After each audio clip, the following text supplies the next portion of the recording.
जय जगन्नाथ सांग मैंने मु आशीष डेली ब्लॉग को आपण मानक स्वागत। आज आम सांग मान सहित बाहरी पड़लु बाबा बराल बालुंगेश्वर दर्शन करने। बराल बालुंगेश्वर गेट दे आम भीतर को गलु एवं बराल बालुंगेश्वर गेट रु प्राय 1 किलोमीटर दूर में बाबा अवस्थित अच्छा। एक गाँवली परिवेश रे अति सुंदर गाँव भितर बाबा विराजमान करछंती।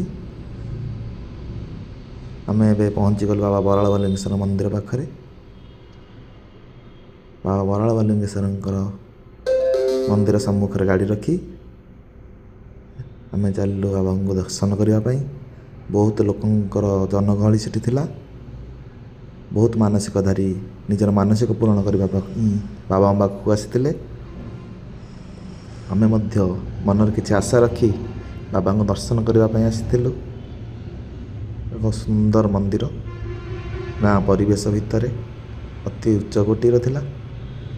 बाबा को दर्शन करने दर्शन करी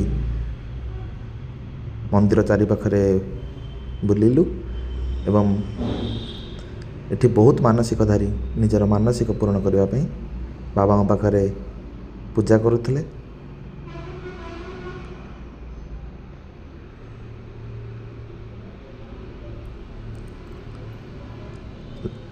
एठी लोककथा अच्छी बाबा पाखरे जी भी मानसिक करता निश्चित भाव पूर्ण होता है। तेणु बहुत दूर दूरांतर भक्त मैंने बाबा पाखरे मानसिक रखी ये बाबा पूजा करने को आसता। आमे मध्य मंदिर चारिपाख बुलिलु एवं बाबा आशीष लाभ कलु। आपण मानक मध्यरु किए बाबा मंदिर दर्शन करने को आसिचंती निश्चित भाव कमेंट करी जणेबे एवं आपण मानक ये वीडियो किभली लगिला मते कमेंट रे जणेबे एवं लाइक कमेंट एवं सब्सक्राइब करदेवे। जदि आपण मानक ये वीडियो भल लगी थाए निश्चित भाव आप कमेंट करी जणेबे। बाबा को दर्शन करी बहुत सुंदर लगिला। रहुछि जय जगन्नाथ जय बराल बालुंगेश्वर।